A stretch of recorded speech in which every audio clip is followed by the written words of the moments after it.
Kembali lagi di Cerita Cinta Channel. Jangan lupa like, comment, and subscribe ya. Terima kasih. Sampai di rumah sakit, Vika langsung dibawa ke ruang IGD dan segera ditangani karena calon ibu muda itu sudah mengalami pendarahan. "Riki, lakukan yang terbaik," mohon Emma dengan sangat, dan air mata Emma terus mengalir deras di pipinya. "Pasti, tapi kamu harus keluar dulu karena kami harus segera mengambil tindakan," ucap Riki lalu mendorong Emma keluar dari ruang IGD itu. Dan dengan terpaksa Emma keluar dari ruangan tersebut dan terus memanjatkan doa kepada Tuhan. "Ya Tuhan, aku mohon selamatkan istri dan juga anakku." Emma terus berdoa untuk istri dan juga calon babynya. "Ini semua salahku. Aku tidak akan memaafkan diriku sendiri jika terjadi sesuatu kepada mereka," ucap Emma penuh sesal. Lalu ia mendudukkan diri di kursi panjang yang ada di dekat ruangan tersebut. Emma menundukkan kepalanya dan mengusap wajahnya dengan kasar, lalu beralih meremat rambutnya sendiri dengan kuat. Terlihat jelas sekali jika pria gemulai itu tengah frustasi dan juga ketakutan yang mendalam, dan air matanya terus mengalir di pipinya. Ia menyesali perbuatannya. Ternyata hal yang menurutnya sepele bisa berdampak sebesar ini. "Sayang, kamu adalah wanita yang sangat kuat. Kamu pasti bisa. Maafkan aku. Maaf karena aku tidak becus menjagamu," batin Emma perih. Kemudian ia mengusap air matanya dengan kasar. Sedangkan Vika saat ini terbaring di atas tempat tidur pasien. Vika masih tersadar, namun matanya sulit sekali untuk dibuka, dan ia juga merasakan sakit yang luar biasa di bagian perut bawahnya. Dan ia juga merasakan jika ada beberapa tim medis yang sedang menanganinya. Pasien usianya masih sangat muda dan kandungannya sangat lemah. Ditambah lagi saat ini pasien mengalami pendarahan. "Aku tidak yakin jika janinnya akan selamat," ucap salah satu dokter yang menangani Vika. "Kita harus berusaha semaksimal mungkin. Apa kamu lupa dengan sumpah dokter?" tanya Riki dengan nada datar. "Ah iya, aku ingat dan maaf," ucap rekannya penuh sesal. Vika yang mendengar ucapan dokter tersebut pun menitikan air matanya. "Please, bertahanlah di rahim mama sayang, mama mohon."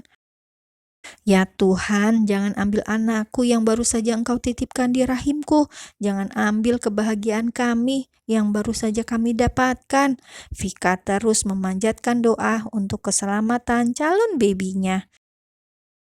Setelah hampir 1 jam menunggu dengan sangat gelisah dan cemas, akhirnya tim medis keluar dari ruangan tersebut. Emma langsung berdiri dari duduknya dan menghampiri Riki. "Bagaimana keadaan istri dan juga kandungan istriku?" tanya Emma dengan raut wajah yang sangat cemas. Sebelum menjawab, Riki menghembuskan nafasnya dengan kasar dan menatap pria yang ada di hadapannya dengan intens.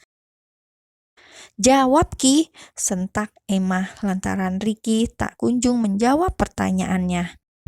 "Istrimu baik-baik saja, hanya saja..." Belum selesai bicara, ucapannya dipotong lebih dulu oleh Emma. "Hanya saja apa?" tanya Emma, dan kini sudah menarik kerah jas putih yang melekat di badan Riki. Riki diam saja karena saat ini ia juga paham dengan apa yang Emma rasakan. "Tenang Mas, tenang. Dokter Riki belum menjelaskan sepenuhnya," ucap salah satu dokter sembari melepaskan kedua tangan Emma. Emma menghembuskan nafasnya kasar, lalu ia menyugar rambutnya ke belakang dan ia meminta maaf kepada Riki. Riki tersenyum dan menepuk pundak Emma berulang kali. Istrimu baik-baik saja dan kandungannya juga berhasil diselamatkan. Beruntung kamu cepat membawanya kemari. Hanya saja kandungan istrimu sangat lemah dan juga rentan. Ditambah lagi usianya yang masih belia dan istrimu harus bed rest total dan tidak boleh melakukan aktivitas apapun. Kamu harus menjaganya dengan ekstra hati-hati. Jelas, Ricky. Terima kasih sudah berjuang membantu menyelamatkan calon buah hati kami, dan aku pasti akan menjaganya dengan baik, ucap Emma sangat berterima kasih kepada Ricky. Dan ada hal yang perlu kamu tahu lagi, jika ibu hamil itu perasaannya sangat sensitif, jadi kamu harus bisa menjaga perasaannya dan juga emosinya, dan jangan biarkan istrimu terlalu banyak pikiran, karena itu juga mempengaruhi kesehatan janin. Jelas, Ricky. Sekarang kamu boleh menemui istrimu dan sebentar lagi dia akan dipindahkan ke ruang rawat, ucap Ricky lagi, dan Emma mengucapkan terima kasih. Kemudian ia berjalan ke dalam ruangan tersebut. Emmanuel menggenggam tangan Vika dengan erat, kemudian ia menundukkan kepalanya dan mengecup kening istrinya dengan lembut dan cukup lama. Maafkan aku, bisik Emma. Lalu ia menangkup salah satu sisi wajah Vika. Air matanya luruh begitu saja. Ia tidak mampu untuk menahan kesedihannya dan ia juga merasa sangat bersalah kepada istrinya. No, ini juga salahku.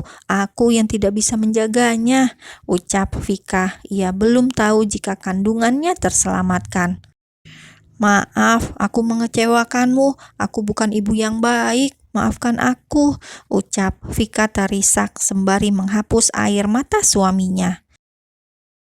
Tidak, kamu tidak salah sayang, lirih Emma terisak, lalu memeluk istrinya dengan erat dan Vika membalasnya tak kalah erat. Kemudian Emma mengurai pelukannya dan menatap istrinya dengan mata yang sembab. Kamu wanita kuat, terima kasih sudah berjuang untuk mempertahankan anak kita, lanjut Emma sembari mengusap perut istrinya dengan penuh kelembutan. Jadi anak kita... Emma mengangguk dan air matanya keluar lagi membasahi pipinya. Iya, dia masih di sini. Dia kuat seperti kamu, ucap Emma tersenyum lembut. Tangis Vika langsung pecah dan ia juga tersenyum bahagia. Lalu ia memeluk suaminya lagi dengan erat. Terima kasih Tuhan, ucap Vika terisak di balik jeruk leher suaminya. Keduanya itu saling berpelukan erat dan mengucapkan syukur kepada Tuhan, saling melepaskan kesedihan yang beberapa saat yang lalu menyesakkan dada dan kini tergantikan perasaan bahagia. Sudah, jangan menangis lagi. Emma mengurai pelukannya dan menghapus air mata istrinya. Kemudian ia mengecup kedua mata Vika dengan lembut. Sekarang kamu harus banyak istirahat dan harus bed rest karena kandungan kamu sangat lemah, ucap Emma tersenyum lembut lalu mengecup bibir istrinya sekilas. Iya, jawab Vika dengan lirih dan tersenyum tipis. Sekarang kamu istirahat ya dan sebentar lagi dokter akan memindahkanmu ke ruang rawat, ucap Emma sembari mengelus kepala Vika. Iya, jawab Vika tersenyum. Setelah itu Emma menghubungi Mami Rima dan Ayah Bondan untuk mengabarkan kondisi Vika saat ini. Tidak berselang lama, Vika sudah dipindahkan ke ruang rawat VIP sesuai dengan permintaan Emma sebelumnya. Dengan setia, Emma duduk di samping tempat tidur pasien dan menggenggam tangan Vika dengan erat. Emma tersenyum tipis saat melihat istrinya tertidur dengan mulut yang terbuka. Kamu adalah bahagiaku, mau seperti apapun dirimu, aku tetap mencintai dan menyayangimu, batin Emma. Baby, terima kasih sudah bertahan di perut mama. Papa berjanji akan terus menjaga kalian, lanjut Emma dalam hati sembari mengusap perut Vikanya dengan lembut. Suara pintu kamar tersebut terbuka dari luar.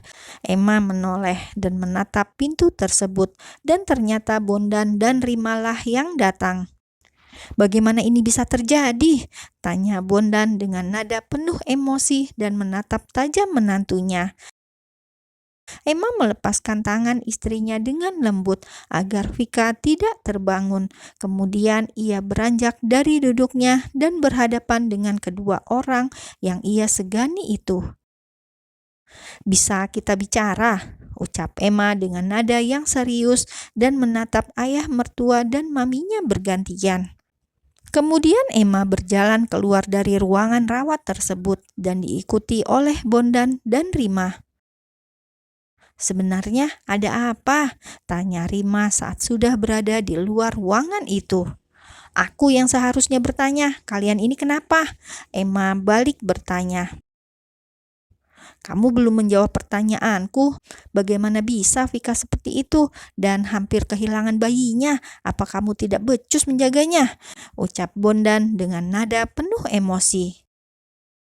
"Aku minta maaf karena aku tidak bisa menjaganya dengan baik," ucap Emma kepada kedua orang yang berada di hadapannya itu. "Ya, aku tahu jika kamu tidak bisa menjaganya," cibir Bondan masih emosi. "Sudah, kenapa kalian ini menjadi seperti ini? Nue, sekarang katakan apa tujuanmu ingin berbicara dengan kami?" ucap Rima sekaligus melerai kedua orang pria yang ada di hadapannya.